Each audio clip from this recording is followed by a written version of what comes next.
Welcome to Devender methods and HID PT coaching centre. Right, కబడ్డీలో మరొక మంచి క్వశ్చన్ చూద్దామండి.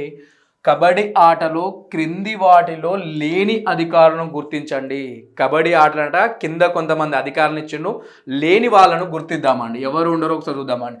ఆప్షన్ 1 ఒక రెఫర్ ఉంటాడు, ఆప్షన్ 2 ఇద్దరు ఎంపైర్స్ ఉంటారు, ఆప్షన్ 3 ఇద్దరు స్కోరర్స్ ఉంటారు, ఆప్షన్ డి ఇద్దరు అసిస్టెంట్ స్కోరర్స్.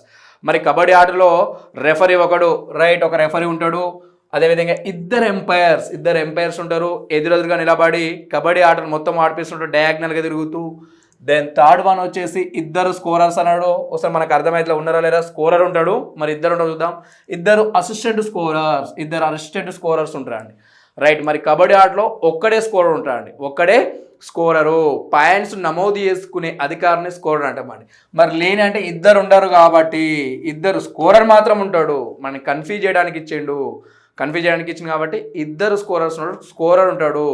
ఇద్దరు స్కోరర్స్ ఉన్నారు కాబట్టి మనం అడిగినటువంటి క్వశ్చన్కు లేని అధికారికి ఆన్సర్ 3 ఇస్ ద కరెక్ట్. కొద్దిగా కాన్సన్ట్రేషన్ చేయాలి ఇలాంటి క్వశ్చన్స్కు. Thank you.